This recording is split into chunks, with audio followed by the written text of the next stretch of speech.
only to find himself under attack from a host who seems determined to tear him down on live television. What you're about to witness is one of the most explosive confrontations ever captured on daytime TV, where Mark Wahlberg's patience finally reached its breaking point during what started as a routine appearance on The View. This isn't just another celebrity interview gone wrong. This is a masterclass in how quickly things can spiral out of control when respect goes out the window. Before we dive into this incredible exchange, make sure you hit that subscribe button and let me know in the comments what you think really triggered this heated moment. The studio lights were blazing as Mark Wahlberg settled into his chair on the View set, adjusting his jacket with the easy confidence of someone who had done countless interviews. He was there to promote his latest film, a heartfelt drama about second chances that had been getting incredible reviews. The other hosts, Whoopi Goldberg, Sarah Haynes, and the rest of the panel had greeted him warmly during the commercial break. But there was something different about Joy Behar's demeanor. She sat at the far end of the table, shuffling through her notes with an intensity that seemed out of place for what was supposed to be a light-hearted promotional interview. "Welcome back to The View," Whoopi said as they came back from commercial. "We're here with Mark Wahlberg talking about his new movie, and well, I'm sure we'll get into a lot more than that."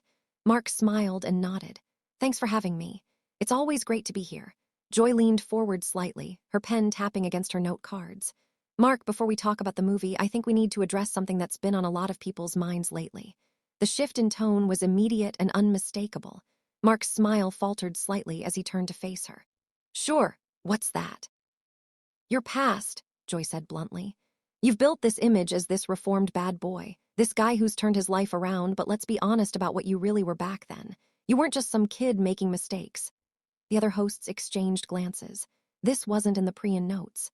Sarah Haynes shifted uncomfortably in her chair, and Whoopi's expression grew concerned. Mark took a deep breath, his hands clasping together on the table. "Joy, I've been open about my past. I've never hidden from it.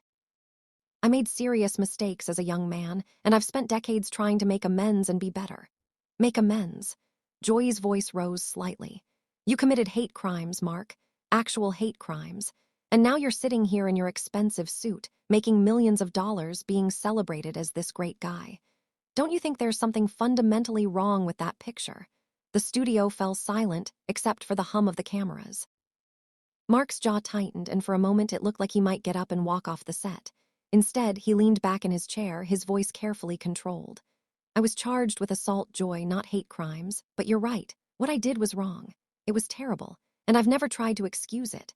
I was a kid from a rough neighborhood who made bad choices, and I've worked every day since then to be a better person." Joy wasn't backing down. She flipped through her cards with theatrical precision. "A kid making bad choices. You were 17 when you attacked that Vietnamese man. 17, you called him racial slurs, you beat him with a stick, you permanently injured him. That's not a kid making bad choices.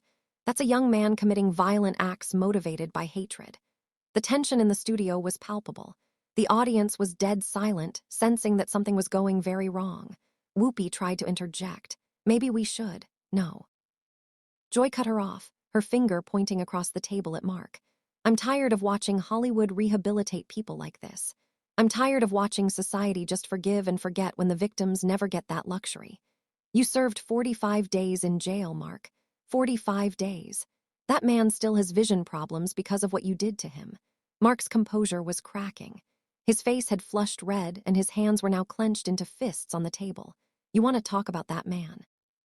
"His name is Johnny Trin, and I met with him. We've spoken. He's forgiven me, Joy. He's moved on with his life, and we have a relationship now." "Oh, how convenient." Joy shot back, her voice dripping with sarcasm. "The rich movie star meets with his victim, and suddenly everything's okay. Did you pay him off? Is that how you bought his forgiveness?" That was the line. Mark's chair scraped against the floor as he shifted forward, his voice rising for the first time. "Are you kidding me right now? Are you actually sitting there accusing me of paying off a victim? That's not what happened, and you know it." Joyce smirked, clearly enjoying the fact that she was getting under his skin. "I don't know anything except what I see. I see a man who committed racist violence, spent less than 2 months in jail, and then became one of the biggest movie stars in the world. I see Hollywood rewarding bad behavior, and I see you sitting here acting like you're some kind of inspiration story. You know what I see." Mark's voice was getting louder, his Boston accent becoming more pronounced as his anger built. I see someone who's so desperate to score political points that she's willing to attack someone on live television without knowing the facts. You want to talk about what I was? Fine. I was a punk kid from Dorchester who thought violence was the answer to everything. I was angry, I was stupid, and I hurt people. But you know what else I was? I was a product of my environment, just trying to survive in a world that didn't give kids like me many options. Joy leaned back, crossing her arms with satisfaction. Oh, here we go with the soba story. Poor little rich boy Mark Wahlberg just trying to survive. Rich boy. Mark's laugh was bitter and harsh. Lady, you have no idea what you're talking about. I was one of 9 kids in a broken home. My father left when I was 11. My mother worked multiple jobs just to keep food on the table. I was selling drugs and getting arrested before I was even a teenager. But sure, paint me as some privileged kid who just decided to be racist for fun. The other hosts were looking increasingly uncomfortable. Sarah was practically shrinking into her chair, and even Whoopi seemed at a loss for how to regain control of the situation. The cameras kept rolling, capturing every heated exchange. Joy wasn't finished. So, your solution to poverty was to attack innocent people. Your solution to having a hard life was to make other people's lives harder. That's your defense.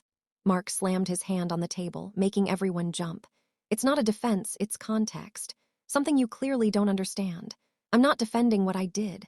I'm explaining how I got there. There's a difference. But apparently that's too nuanced for your simple worldview. The sound of Mark's hand hitting the table echoed through the studio like a gunshot. Joy's eyes widened for just a split second before that smug expression returned to her face, as if she had just proven her point about his violent tendencies. Simple worldview. Joy's voice was ice cold. Now, my worldview doesn't include beating up innocent people and then expecting a pat on the head 30 years later. My worldview doesn't include celebrating people who committed hate crimes just because they can act in movies now. Mark was breathing hard, his chest rising and falling as he tried to regain his composure. The other hosts looked like they wanted to disappear. Whoopi made another attempt to redirect the conversation. Look, maybe we should take a step back here and no, Whoopi, Mark interrupted, his voice dangerously quiet. She wants to do this. Let's do this. Joy, you keep using the term hate crimes, but that's not what I was charged with. That's not what I was convicted of. You're throwing around legal terms that don't apply because it makes for better television, doesn't it? Joy shuffled through her notes again, pulling out a specific card. Assault and battery with a dangerous weapon, criminal intimidation. And according to the police report, you used racial slurs during the attack. If that's not a hate crime, it's certainly hate adjacent. Hate adjacent? Mark laughed, but there was no humor in it. You're making up terms now. Listen, what I did was wrong. Period. But you sitting there trying to prosecute me for something I already paid for. Something I've spent my entire adult life trying to make right. That's not justice, Joy. That's revenge. Joy leaned forward, her voice getting more aggressive. Paid for? You served 45 days in county jail. 45 days. Do you know what the average sentence is for assault with a deadly weapon? Do you know how much prison time most people get for what you did? What do you want from me? Mark's voice was rising again. You want me to go back in time and serve more time? You want me to stop making movies? You want me to crawl under a rock and never come out? What exactly would satisfy you, Joy? I want honesty, she shot back. I want you to stop pretending like you're some kind of redemption story. I want you to acknowledge that you got away with something that would have destroyed any regular person's life. Mark stood up abruptly, his chair rolling backward. The other hosts tensed, clearly worried about what might happen next. Security personnel near the edge of the set took a step forward. You want honesty. Here's your honesty, Mark said, pointing directly at Joy. You're absolutely right. I did get breaks that other people don't get. You know why? Because I worked my ass off every single day to earn them. Because I didn't just serve my time and forget about it. Because I've spent decades trying to give back to the community I hurt. Because I've hired hundreds of people from my old neighborhood and given them opportunities they never would have had otherwise. Joy wasn't intimidated by him standing. If anything, she seemed energized by it. Oh, so now you're a saint because you hired some people. That makes up for the violence. That makes up for the trauma you caused. I never said I was a saint. Mark's voice boomed through the studio. I've never claimed to be perfect or even good, but I've tried to be better, and that has to count for something. Or are you saying that people can never change? Are you saying that someone who makes a mistake as a teenager should be punished forever? I'm saying that actions have consequences, Joy replied coldly. And I'm saying that being rich and famous shouldn't protect you from those consequences. Mark started packing behind his chair, his hands running through his hair. Protect me, lady. I get reminded of what I did every single day. Every interview, every article, every time someone Googles my name. You think I've forgotten? You think I don't carry this with me everywhere I go? Good, Joy said simply. You should carry it. Your victims carry their scars forever, so why shouldn't you carry the guilt? That stopped Mark in his tracks. He turned to face her directly, his face flushed with anger. You know what? You're right about one thing, I should carry it. And I do.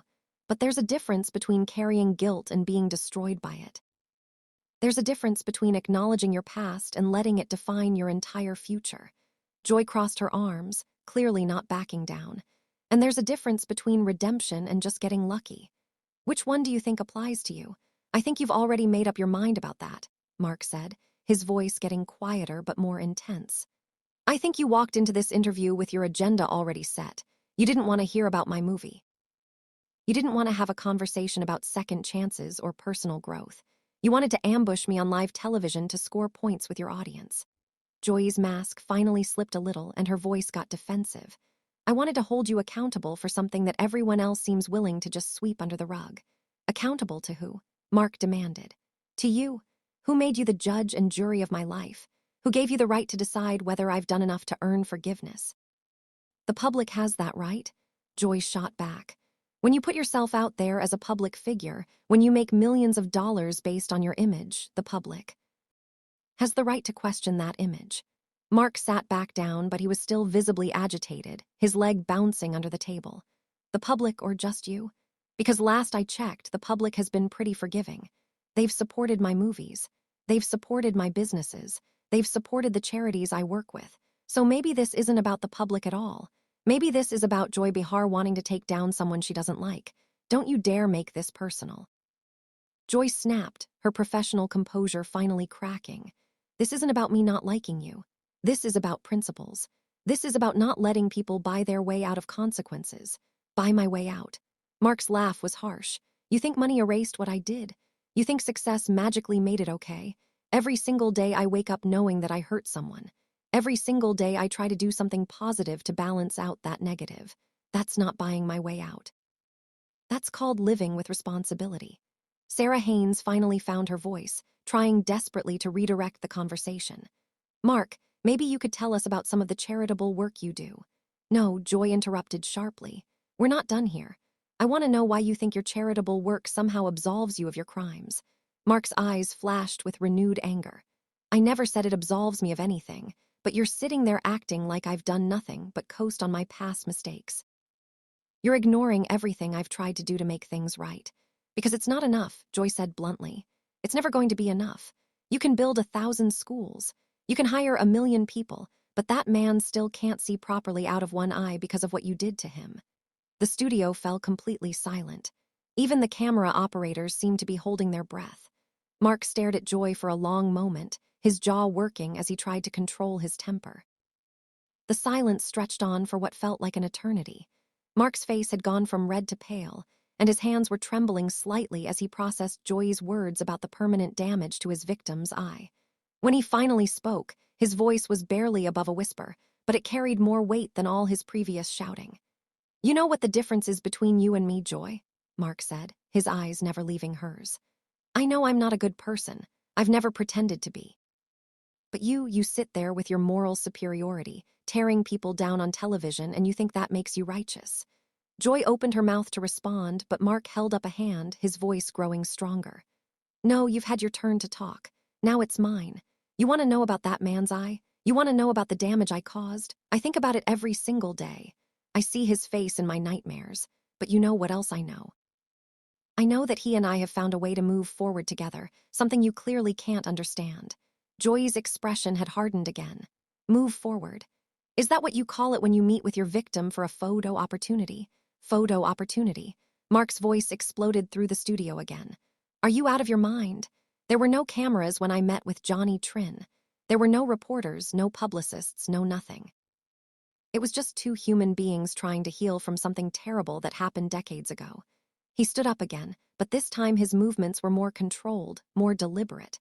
You want to know what he said to me? He said that holding on to anger was poisoning his own life. He said that forgiveness wasn't about me deserving it. It was about him choosing peace over hatred. But apparently, you know better than the actual victim about what's right and wrong. Joy wasn't backing down. One victim forgiving you doesn't erase all the other harm you caused.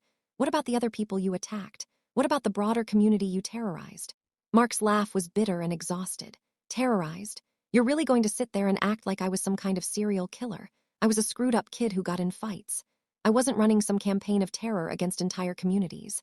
Violence motivated by racial hatred is terrorism, Joy said coldly. Call it what it island. You know what? Mark said, his voice suddenly calm in a way that was somehow more frightening than his anger. You're right. What I did was terrible. It was inexcusable. It was motivated by ignorance and hatred and stupidity. Are you happy now? Is that what you wanted to hear? Joy looked momentarily surprised by his sudden shift in tone. I wanted honesty. Well, here's some more honesty for you, Mark continued, his voice getting sharper. You've spent this entire interview trying to destroy me on live television. You've attacked my character, questioned my motives, dismissed my efforts to make amends, and basically called me a lying racist who's never really changed. And you know what the ironic thing is? You've shown more hatred and malice in the last 20 minutes than I've shown in the last 20 years. The accusation hit like a physical blow.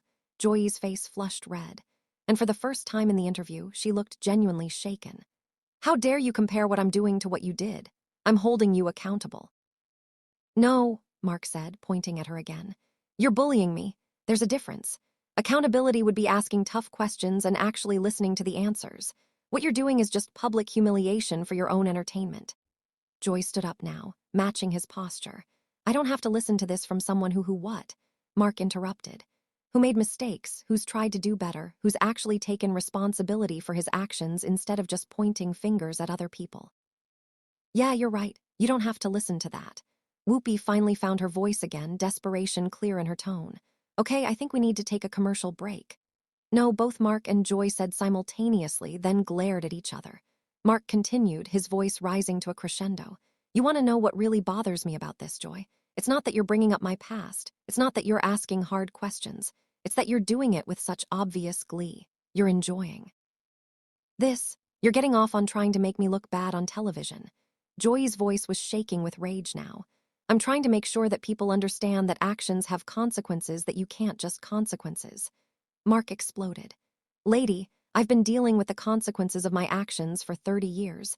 Every job interview, every relationship, every time I look in the mirror. But apparently that's not enough for you. Apparently you won't be satisfied until I'm completely destroyed. Maybe that's what you deserve. Joy shot back and the words hung in the air like a challenge. Mark stared at her for a long moment, then slowly shook his head. You know what? Maybe you're right. Maybe I do deserve to be destroyed. Maybe I deserve to have my life ruined and my career ended and my family humiliated. But you know what I don't deserve? I don't deserve to be attacked by someone who's supposed to be a professional journalist, but who's acting like a schoolyard bully. He started walking toward the edge of the set, clearly done with the interview. You want to know the truth about redemption, Joy? It's not about other people forgiving you. It's about learning to live with what you've done and trying to be better despite it. But some people apparently would rather keep everyone trapped in their worst moments forever. Joy called after him, her voice desperate now that she was losing control of the situation.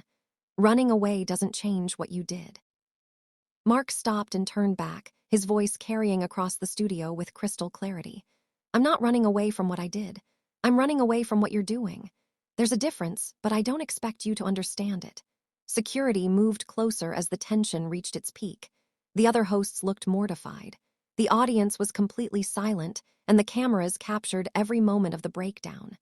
Joy made one final attempt to regain control. This is exactly the kind of behavior I was talking about. This is exactly why people like you shouldn't be celebrated. Mark paused at the edge of the set, his hand on his microphone. People like me. You mean people who have made mistakes and tried to learn from them? People who have worked to become better than they were? Yeah, you're right, Joy. Heaven forbid we celebrate people who have actually grown and changed. Much better to celebrate people who just sit in judgment of everyone else. He unclipped his microphone and set it down on a nearby table. Good luck with the rest of your show. I hope your audience got the entertainment they were looking for. As Mark walked off the set, Joy stood there looking stunned, clearly not having expected the interview to spiral so completely out of control. The other hosts sat in uncomfortable silence, and Whoopi finally managed to say, "We'll be right back after this commercial break." The cameras kept rolling for a few more seconds, capturing Joy's face as she realized that her aggressive tactics had backfired spectacularly. She had wanted to expose Mark Wahlberg as an unreformed criminal, but instead she had exposed herself as someone willing to use a television platform to publicly humiliate a guest. And there you have it, one of the most explosive confrontations in daytime television history. What started as a routine promotional interview turned into a battle over redemption, accountability, and whether people can truly change. Mark Wahlberg may have walked off that set, but he left behind a powerful message about the difference between holding someone accountable and simply seeking to destroy them. What do you think? Was Joy Behar right to press him so hard about his past, or did she cross a line? Let me know in the comments below.